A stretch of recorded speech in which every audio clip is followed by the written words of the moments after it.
Hello everyone, and welcome back to my channel.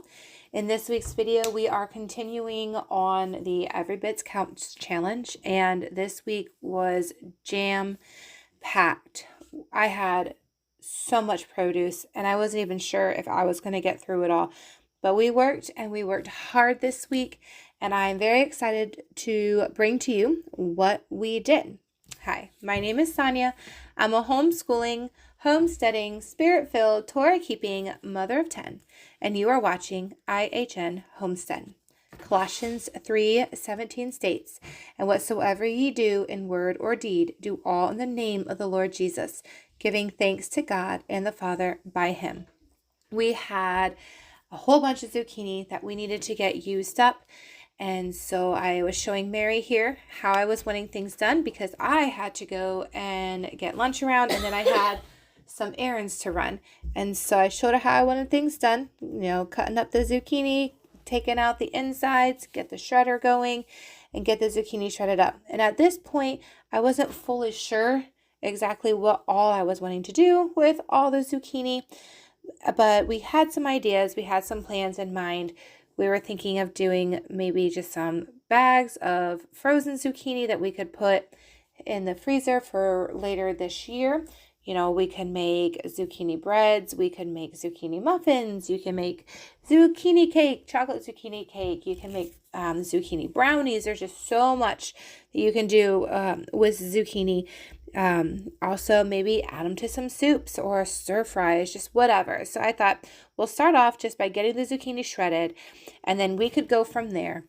And Mary did a wonderful job. She really had at it. And then a little bit later, Peter decided he also wanted to join us in the shredding of the zucchini. I do very much enjoy when all the kids want to get involved and all the kids want to do something. And so I was really proud of Peter. He kind of stepped in and was helping Mary because Mary had to go grab Norman for me real quick. So he stepped in and took over for her, and it was great. And now we decided with some of that zucchini, Mary thought, well, why don't we make some zucchini bread? We could put the zucchini bread in the freezer and have it for later this winter. And I figured, right now, what are we in? We are in August, September, October, November. Yeah, 4 or 5 months, I think it would be fine in the freezer. We can warm it up, in the oven for later. If we need something quick for breakfast in the morning to throw with some scrambled eggs, if I sleep in and don't get breakfast on the table in time. But so that's what she's doing here. And then what I decided to do was I decided to bag up a bunch of the zucchini and get it for the freezer. And I think I was putting about 5 cups of zucchini per bag because the recipe that she's using called for 2.5 cups of zucchini per loaf.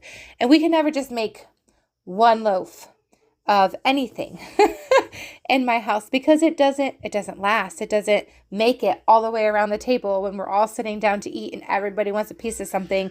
One loaf doesn't last. So I helped her out a little bit. I got the pans all ready for her so she could get her stuff in the oven. And she went ahead and I think she ended up making 4 or 5 loaves of the zucchini bread. We enjoyed a couple of them, and then we put the rest in the freezer.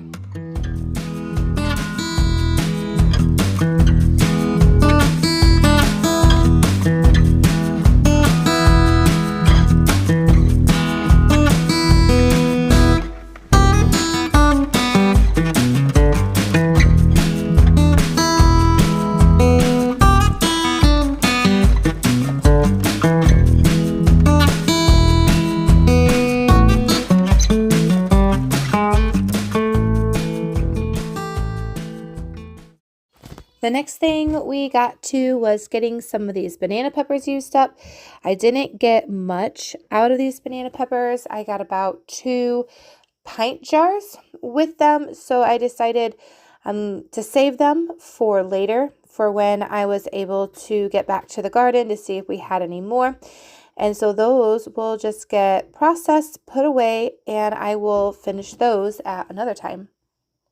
But we did get that zucchini all shredded and finished, so this is ready to go in the freezer. And after all this, lunch was much needed. My kids were hungry. They were ready to eat. They were ready for mommy to stop and take a break. Like, feed us, Mom, we're hungry. And so we enjoyed that time, a little bit of time outside. And I went and ran some errands, hence why my shoes are still on. No, I don't wear high heels when I work in the kitchen. I would probably twist an ankle. But anyways, these peaches, we picked them the day before. It was on a Sunday. And the gentleman called my husband and said, hey, I have a lot of peaches. They're overflowing. I need them picked before they break my branches. And so my husband and I and some of the little kids went over to the gentleman's house, and we picked an entire laundry basket full of peaches. And they sat for, I think, less than 12 hours in my kitchen. And I found out that peaches will go bad very, very quickly. So I am glad that I took the time to do this. This was Monday. All this work that you're seeing right now, this was all done on Monday. And so what I did here was I just decided the best thing probably for me to do was to get these peaches washed and at least cut up so we could fit them into our refrigerator, which was already overloaded with other produce. My house is just really hot. So leaving produce out even in the kitchen can cause problems because it'll go bad more quickly because of the heat. And then Mary decided to come in and join me to help me try to get all these peaches sliced up and ready. What I figured I would do, like I said, is I'm just getting these prepped. That way I can get them into my refrigerator so they stop going bad. And what we did with all the ones that were either rotted or just smushed is we ended up giving them to the chickens. And I ended up with these 2 very large bowls of peaches. And then I also ended up with a large Tupperware container that you see here that little Miss Rebecca is at. And we also had this of peaches. And this was going to be turned into some yummy goodness for the next day. Now, by this time, Mary's breads were all done. She was very happy with them. We just wrapped them up in some aluminum foil and freezer bags, and we got those right into the freezer. And here is day 2, and I'm taking all those peaches that we cut up from the day before, and I started off with making just regular canned peaches in a very light sugar syrup.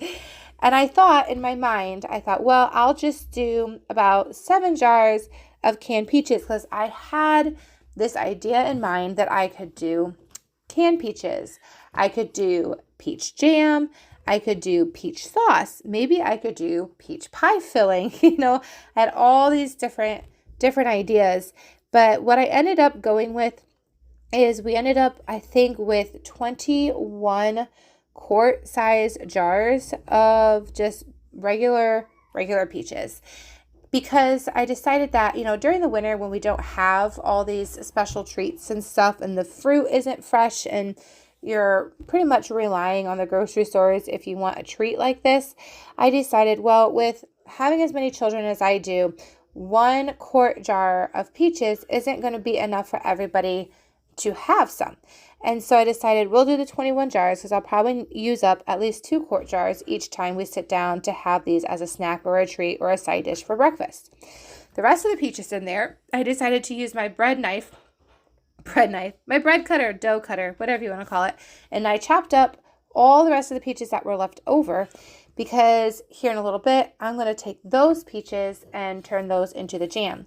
So right now what I'm doing is I'm just getting some water in my pan. I think I did a 6-to-1 ratio. I did 6 cups of water to just 1 cup of sugar because I didn't want to have a whole lot of sugar in these peaches.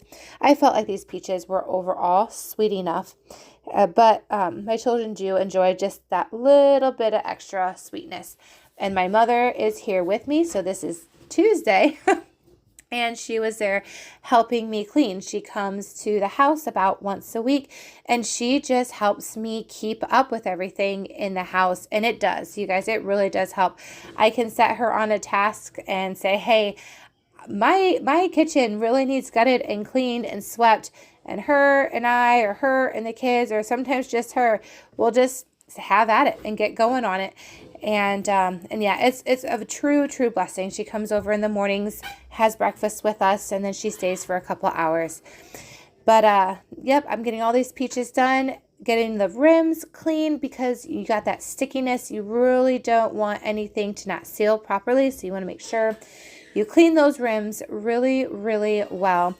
And then as I was doing this, the kids were coming in and they were helping me. They were going to take all these jars over to the second kitchen, and they were going to grab these and they were going to start getting them in the canners for me.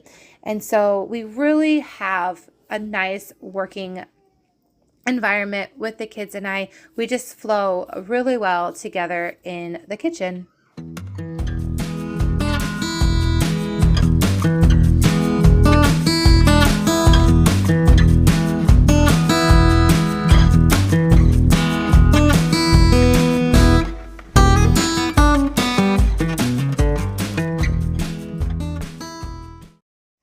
You guys see all that produce? Some of those squashes and stuff ended up going to the chickens because they were given to me. They were actually originally donated, and then the people that got them said they couldn't use them. So then they were given to me thinking, oh, Sonia will get through them all. No, they were too icky by the time I got them, I felt. And so we ended up just giving them to the chickens. But anyways, so here I am. I'm getting those peaches that I had chopped up, getting them on the stove, still having to read the directions. You know, I've done this so many times, and yet I still have to double check myself pretty much every time I make a jam. But some jams are a little different in their ratios and what they want you to put in them. But so I think we did at least 8 cups of those chopped up peaches. So I put my calcium water in there. And then guess what, guys? I did not have any lemon juice, and I needed lemon juice. So I looked online and they said I could substitute apple cider vinegar for the lemon juice when making these jams. I was a bit nervous, but I did it anyways. Oh, there's my little helper. It was so sweet. I didn't even realize she was doing this until later. Pretty much anytime I am in the kitchen working, this little girl is up by my side. There's hardly a day that I'm in the kitchen that she is not with me, and I just find it so sweet. And she's actually in the background right now trying to get Norman out of the cabinets. All unknown to me, but it was really kind of cute. She's blocking the cabinet so he can't get in them. She's being a little mama. It was just adorable. But I got my sugar put in, and I got my pectin powder put in, all ready to go in that glass container there. I'm getting the rest of those mashed up, and oh, poor Norman. I think he got his finger in the drawer or either in that cabinet, and he was a fussing. And you know what? It's okay to take a minute and slow down, take a break, take a drink, and hold your baby. It actually kind of helped me reset my mind and to calm my mind back down, because when I'm really busy like this, my mind just goes, and I'm kind of like tunnel vision when I'm doing these things. And so this was just a nice little break for me. But anyways, he was fine. He got back up, started playing and crawling around again. So I got the immersion blender out. I brought those peaches up to a boil. And I did add the sugar and I did do all that, but I lost the video footage because I forgot to hit play. Oops. But anyways, so we're getting all this in, again, pint-sized jars.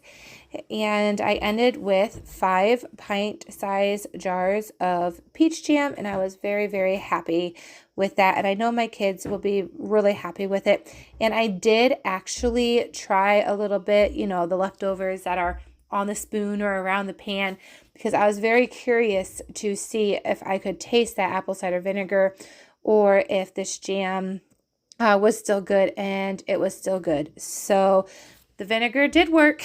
Like I said, I was a little cautious, doing it at first, but it did work and the jam did taste just fine. So here they are. I'm going to get that full of water and get those water bathing. This is what all those peaches looked like when I got done with the peaches. And again, we had 21 of those quart jars. And then this was the jam. When the jam was done, it was still really hot, so it hadn't really set up yet. But I am very, very happy with the results that we have so far this week. Moving on, we had those baskets of corn. I think I got about 4 dozen ears of corn. We have some friends, the Schwartz family, and we purchased some nice fresh sweet corn from their farm. And so I really wanted to go outside. Sometimes I'll just sit in the kitchen and do this on the kitchen floor with the kids. But I had already been inside pretty much the whole time, the first 2 days of this last week. And I was ready to get outside and get some sun. So all the kids ended up being outside with me. And we got all this corn husked and in the basket to take back inside. And I really enjoy, gosh, I so much enjoy this time with the kids. We had such a great time. Everybody was playing. Everybody enjoyed themselves. You got little Norman trying to snitch some of the corn because he really enjoys the sweet corn. And then Mary here is going to work with Rebecca. Rebecca wanted to help. My little 3-year-old, she wanted to help. So Mary and Rebecca are going to get this corn inside. Oh, there's Peter getting little Norman out of the way. And we are going to get moving on getting this corn done. But first, we had to take a break because Norman was really loving that sweet corn. And then he had little Miss Rebecca playing with him. And then she decided she needed some sweet corn too. And I think it's kind of cute because they were sharing the same cob of sweet corn back and forth. But again, I love these little breaks with my kids, just enjoying a little bit of time with them before mommy has to get back to work. So Mary and I started, we've got these nifty little, I'm going to call them corn peelers, is what I'm going to call them. The one that I'm using actually works better than the one that Mary's using because the one that I'm using, the teeth stay firm. The one that Mary's using, the teeth move. Even though they're the exact same product, we got them on Amazon. For some reason, they're just a smidge different. But the one that I'm using, I feel like works so much better because the other one, because the teeth move, sometimes it goes in deeper or not as deep. And you get an inconsistent, the cut of the corn when you're taking off all those kernels. And so it just makes it a bit more difficult to get through that corn cob and to have those even cuts and not have to go back over it and take more off or whatnot. And so we got all that done. They ended up taking those cobs out to the chickens. And then some of my kids grabbed some of those cobs and were actually munching on them even. And so we're going to go ahead while Mary's finishing up her last couple.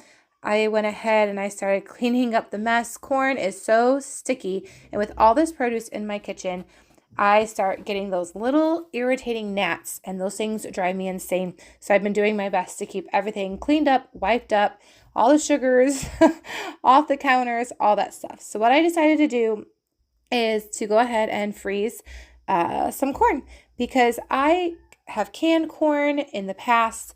That's all I used to do was just can corn because in my mind, you know, if we lose electricity and the freezers go out, I don't want to lose a whole bunch of produce. And so I don't freeze a whole lot of things. And, but every time I can corn, it always comes out brown. And I don't know why. I know the sugars and stuff in there can brown. However, I don't like the way it ends up tasting. And I want to be able to have corn either as maybe a side dish for a lunch one day or being able to put it in my soups or my stews, whatever the case may be. And so that's why I prefer the freezer method. Now I let my jars sit for about 24 hours before I actually take the rings off and mark them. So these are all those peaches that you guys have already seen. But after I had gotten the corn done, I decided to go ahead and get all these cleaned off so I could get them down in the cellar. and stored for the winter. And then I did the same thing with the peach jam. Got all the rings off. I got the jars cleaned up, wiped down, and then I went ahead and marked the rest of those as well. And this was everything that we put down in the cellar that day, and there was the corn that we did as well. Now, we ended up with, I believe it was 12 muskmelons. The people that gave them to us said that they were not able to sell them at the farmer's market because they might have had a little divot in them, or they might have been splitting. And so what I did is I got online and I looked up a recipe for muskmelon jam, and Pomona's Pectin, they have a recipe on their website. So what I did is I just took notes from that recipe and wrote them down. And then I got everything out that I needed, and I started cutting up the muskmelon. I have never had muskmelon jam. I didn't even know it was a thing. But I needed to find a way to use up a lot of this muskmelon. Some of it, I think we cut up 3 or 4 just for us throughout that week. I sent some to work with my husband. And then again, like I said, I'm making this jam. And so basic, you cut the muskmelon in half, you de-seed the muskmelon, cut it into slices, take off the rind, which again, my children, as soon as those rinds came off, mind you, some of these had rotten spots on them, and they didn't care. They didn't care. As soon as I got that fruit off the rind, there were hands in that bowl grabbing that rind because they were wanting to get all the little bits off of it. Yeah, like that hand right there. They were wanting to get all the extra little tidbits off of it that they could. And again, nothing, seriously guys, hardly anything in my house ever goes to waste because I have all these little fingers and all these little mouths that want to eat even to the last drop. But what we ended up doing with these rinds and stuff is we ended up taking them again out to the chickens and ducks because they love pecking at this kind of stuff. And it's good for them. I like being able to treat my animals, especially during this season, with all the extra fun stuff. But anyways, this recipe ended up calling for 7 cups of this chopped up muskmelon in about 1-inch or so chunks. And then what they wanted you to do is see, there's my little snitcher. She's at it again when mommy goes move the camera. But anyways, so they want you to use about 7 cups of this chopped up muskmelon. They put it on the stove. You start heating it up real slow and just start mashing it down like I'm doing here. And eventually what they want you to do is they want you to measure out a smaller amount because of how much it cooks down. So that is a different process than what I'm used to when I'm making jams. So what I'm doing here is I'm getting the sugar ready, and I'm getting the pectin, everything mixed up and ready to go. Again, I use Pomona's Pectin. I buy it in 1-pound packages. Yes, it is ridiculously expensive, but when I compare that to the amount of sugar that I do not have to purchase in order to make these, in my mind, it's worth it because not only am I spending less on sugar, but I'm also putting less sugar in the products, which makes them, in my opinion, more healthy.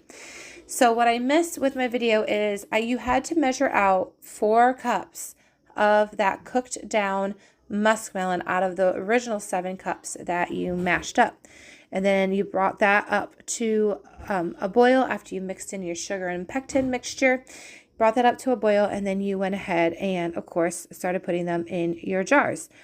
Now, this isn't the only batch that I made. I ended up making, I think, 3 or 4 batches of the muskmelon jam.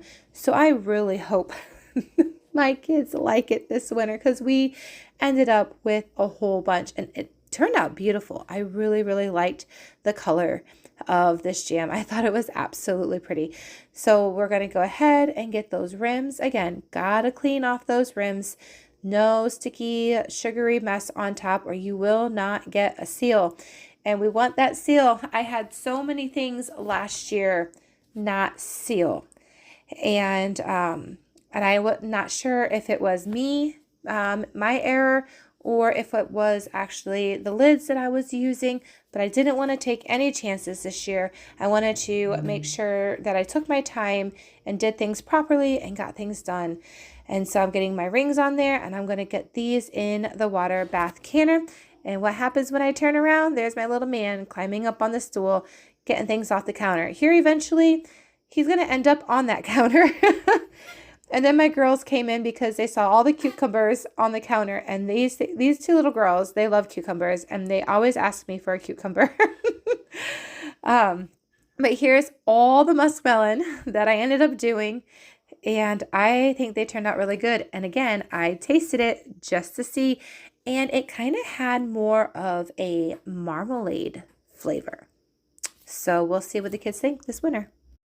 All right, so you remember earlier in the video, I was chopping up some banana peppers. Well, we ended up finding our way back to the garden later on this week. And yes, I did all these things in the same day because, like I said, I just had so much produce and I didn't want to lose anything. And I didn't have a lot of storage in my refrigerators or down in the cool cellar in order to put everything. And so I decided to, we ran to the garden because we needed to see if there was anything else that needed picked before it went bad or got too big or too unusable.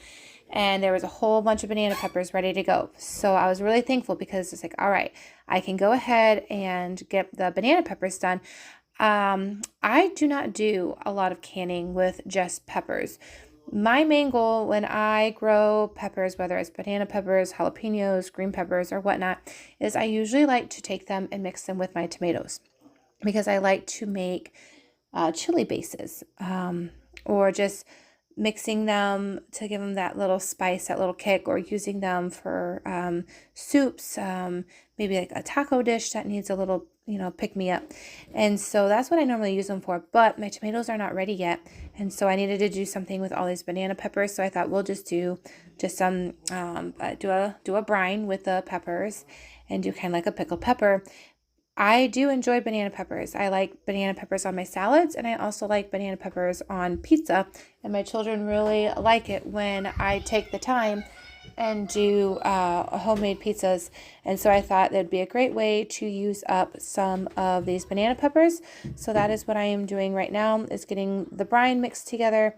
I'll get that on the stove, and I'll get the peppers going.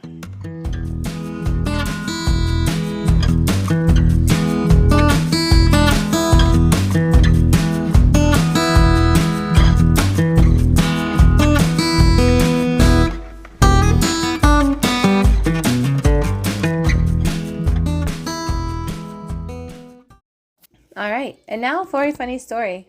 I could not find any just regular gloves to use because I'm doing jalapenos.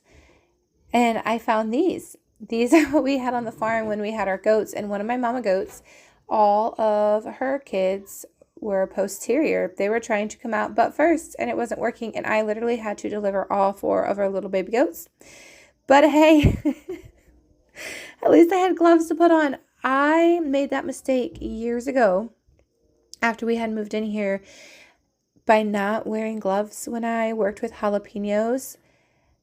I didn't even know there was a such thing as a jalapeno burn, okay? My hands were on fire and I was crying. I was up in the middle of the night. My hands hurt so bad, and doing everything I could, oils and ice water and everything I could. And nothing was working. I ended up going to bed with my hands in the air just so they weren't touching anything so I could get some sleep. So yes, this might look pretty ridiculous, but guess what? My hands did not hurt that night because they were covered. I had some brine left over from the banana peppers, and so I decided to chop up the jalapenos and just do the same thing with them. And I got all those in the water bath canner, and that's what the banana peppers looked like. And I had a couple jars of jalapenos, and that is what they looked like. I do apologize if you guys think this video is too long, but we had so much produce, like I said last week, that I absolutely had to get through. And this was a laundry basket full of red beets. And I really enjoy red beets. We saved some of these red beets for us to eat throughout the week. We also gave some to my mom and dad because my parents, they really enjoy red beets as well.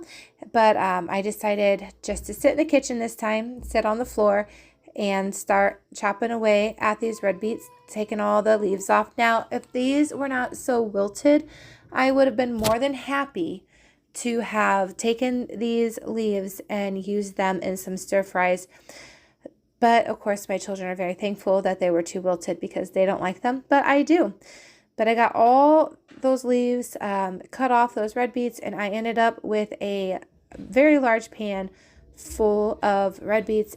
I did not get to the red beets this week, but those are something that I can preserve for later. Now, I've already showed you guys a lot of the things that I've done with cucumbers. But I will tell you, I am all cucumbered out.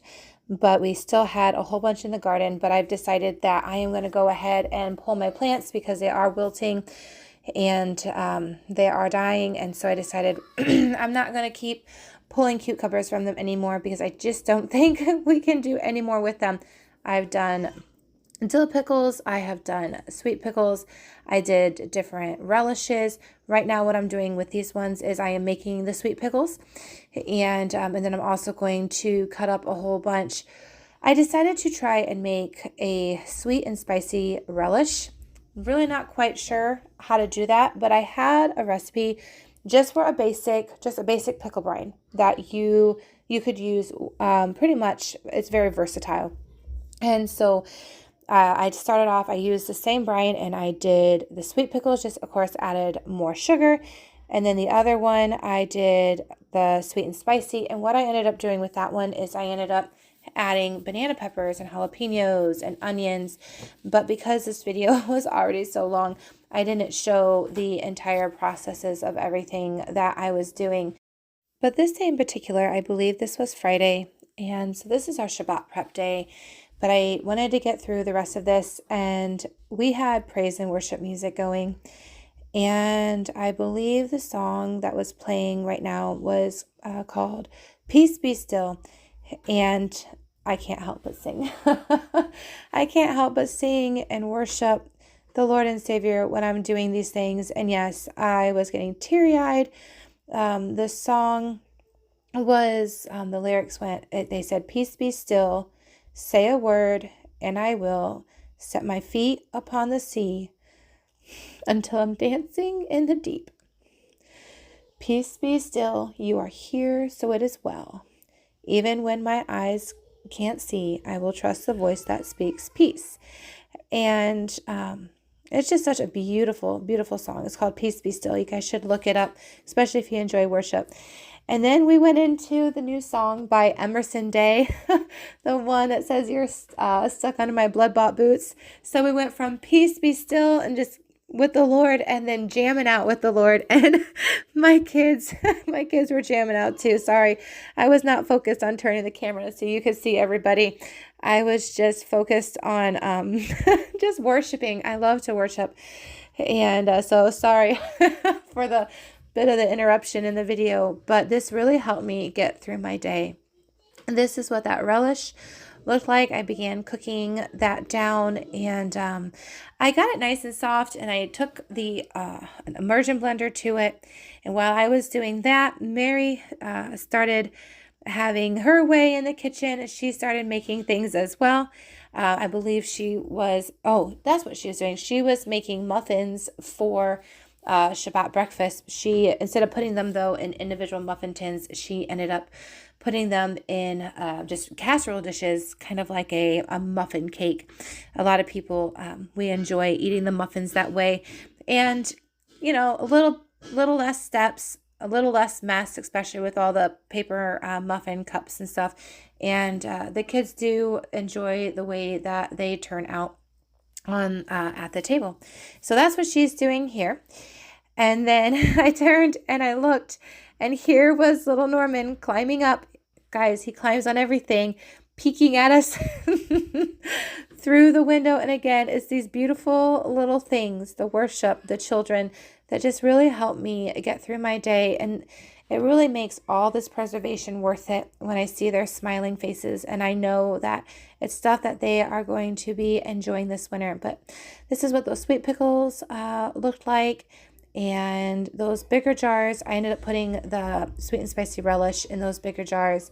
And then what came next? It was time for our Friday night dinner, and we had the table all set up, all beautiful. We were going to be ushering in Shabbat after this meal, and we've decided that we need to make the commandments of the Lord beautiful. And that's what we do. We decorate the table and we just have a set apart time with our dinner, and then we usher in Shabbat afterwards. And all the kids were like, we had a simple meal. It was just a sheep gravy over mashed potatoes with a side of sweet corn, and everybody loved it. Well, you guys, that is it for this week's video. We ended up spending part of our Shabbat at the lake, and everybody had a wonderful time. Remember, Colossians 3:17 states, and whatsoever ye do in word or deed, do all in the name of the Lord Jesus, giving thanks to God and the Father by him. I really hope you all enjoyed the time that you got to spend with my family. As I'm watching this, it just blesses my heart to see my husband out there with the kids, and they all enjoyed Daddy in the water. Even little Norman had a great time out in the water. Please, if you haven't yet, like and subscribe to my channel. Thank you for watching, and God bless you guys.